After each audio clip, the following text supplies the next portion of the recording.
Bonjour, bienvenue dans cette vidéo pour le signe du Scorpion et ascendant Scorpion pour le mois de novembre 2016. Donc ce mois-ci, le Scorpion est mis à l'honneur vu que c'est le mois de son anniversaire. Donc joyeux anniversaire à tous les Scorpions. Et donc la nouvelle lune du 30 octobre a eu lieu dans ce signe. Et la pleine lune du 14 novembre aura également lieu sur l'axe Scorpion-Taureau, donc avec la lune en Taureau. Donc je vais d'abord faire un petit topo des planètes lentes avant de passer aux planètes rapides.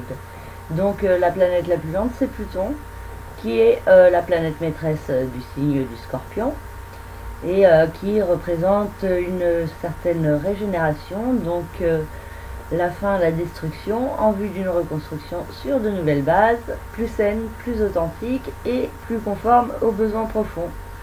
Alors pour l'instant, Pluton transite dans le signe du Capricorne, donc de 2008 jusqu'en 2024-2025, et invite les Scorpions à une régénération au niveau intellectuel et au niveau de la communication.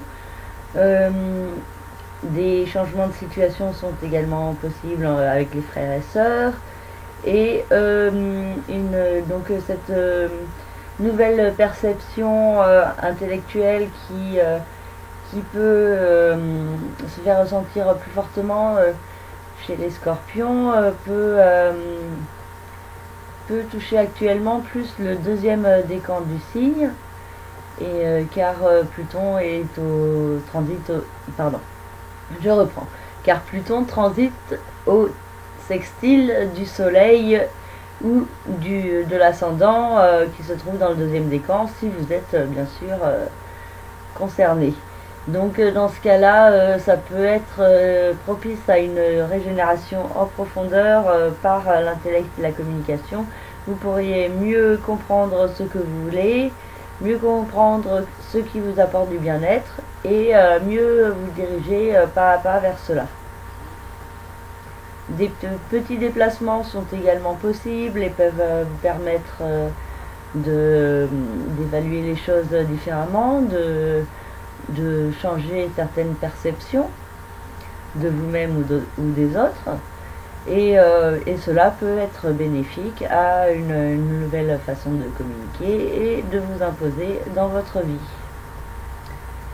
Ensuite, Neptune transite dans le signe des Poissons, dans la maison 5, et donc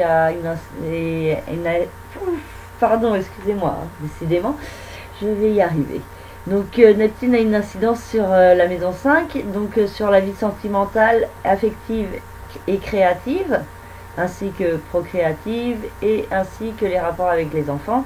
Donc Neptune mène au bout du compte vers certains rêves et certains idéaux, mais pour cela il y a tout un chemin à parcourir avant et pendant lequel il faut faire attention à suivre son intuition, à arriver à faire taire son mental pour justement mieux vous écouter intérieurement et du coup moins être sujet à la confusion et à l'incertitude.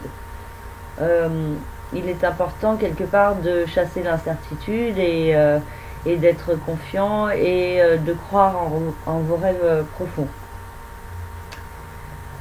Uranus, qui est la planète de la transformation, transite à la fin du signe du Bélier, donc se trouvant au quinconce du signe du Scorpion et peut provoquer de l'hésitation, de l'incertitude et aussi une tendance assez forte à la procrastination, particulièrement dans la vie professionnelle et au niveau de votre corps physique. Vous pourriez avoir du mal à vraiment passer à l'action pour acquérir du bien-être, plus de bien-être intérieur et extérieur. Et vous pouvez sentir qu'au fond de vous, il y a des transformations et des changements à mettre en place. Et avec le quinconce, vous pourriez avoir une tendance plus forte justement à la procrastination, à ne pas agir, et donc cette position de Jupiter, d'Uranus, pardon, vous demande de faire les efforts pour aller de l'avant et ne pas vous laisser bloquer, et faire les choses au moment où elles se présentent, et ne pas se dire je les ferai là, j'ai pas le moment, j'ai pas le temps, je le ferai plus tard, et finalement ne pas le faire. Donc attention à cette tendance, particulièrement les troisièmes décans du signe. Après Uranus, en planète un peu moins lente, nous avons Saturne qui transite dans le signe du Sagittaire, donc qui a une incidence particulière pour les scorpions et ascendants scorpions sur leur maison 2, qui est la maison des finances et des biens matériels. Donc Saturne représente une certaine restriction, limitation, donc ça peut se faire ressentir au niveau financier, par des rentrées d'argent qui ne sont pas là, ou alors des dépenses nécessaires. Mais en même temps, avec Saturne, il y a la notion de faire les efforts et d'avoir une attitude constructive pour se sortir de la restriction. Donc il faut faire des efforts de persévérance, de patience, d'action, mais en même temps de lâcher prise. Donc lâcher prise ne veut pas dire rien faire, hein, c'est juste ne pas être dans l'inquiétude et être dans la confiance que tout finit par évoluer et par changer, et que vous pouvez, par votre façon d'agir, influer positivement ou négativement sur les répercussions qui viendront par la suite. Jupiter, planète de l'expansion, transite dans le signe de la Balance, dans la maison 12 du signe du Scorpion et de l'ascendant Scorpion. Donc ce transit de Jupiter invite les Scorpions à se recentrer sur leur être profond, sur leur passé, sur leur chemin de vie. Et donc avec Jupiter, il y a vraiment la notion d'aller de l'avant, de rejeter ce qui ne vous convient plus, de rejeter la stagnation, le confort matériel, pour vous diriger vers un certain inconnu et pour progresser dans votre vie. Il vous faut également accepter les épreuves comme positives et comme façon de mieux vous faire progresser et grandir et vous élever sur votre chemin de vie, et après pouvoir mieux vous réaliser par la suite, peut-être avec le transit de Jupiter dans le signe du Scorpion à partir d'octobre 2017. Donc ce transit de Jupiter indique une période de préparation, de gestation, pendant laquelle vous devez apprendre certaines choses sur vous-même, et du coup les surmonter et aller de l'avant. Voilà. Alors pour les planètes plus rapides, donc la nouvelle lune a eu lieu du 30 octobre a eu lieu dans le signe du Scorpion. La pleine lune du 14 novembre aura lieu également sur l'axe Scorpion-Taureau, avec la lune en Taureau. Donc ce sera une nouvelle lune et pleine lune centrée sur vous-même, sur vos besoins profonds, votre authenticité, et comment vous affirmer et tel que vous êtes, et mieux y gagner en harmonie et en épanouissement.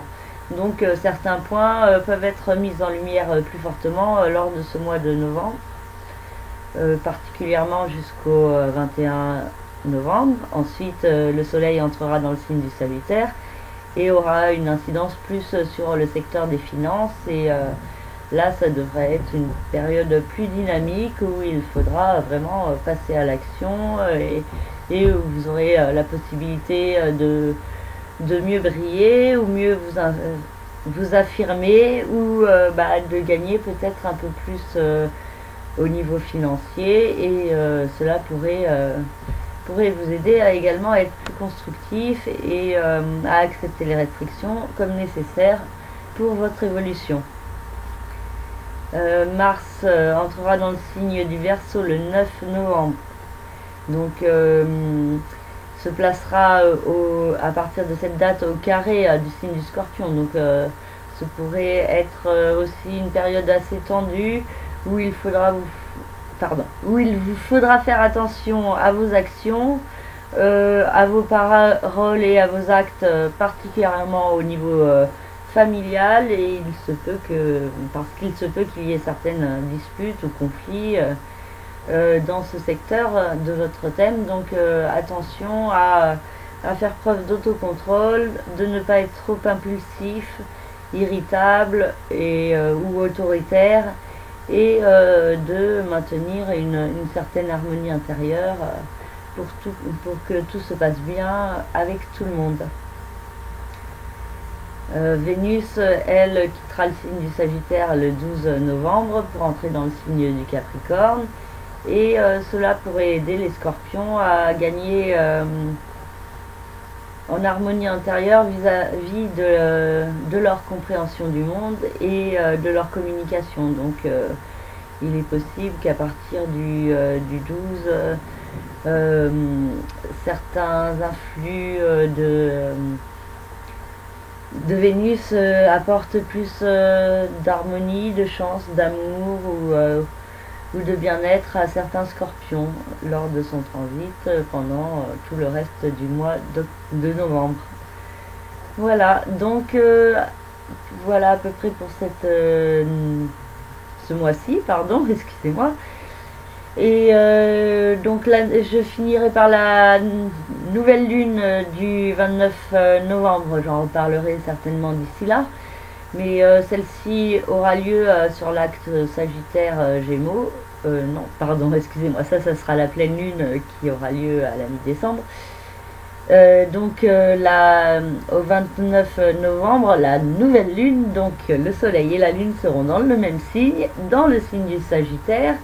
Et cela pourrait mettre en lumière plus fortement le secteur des finances et les problèmes qui en découlent, ainsi que peut-être les solutions.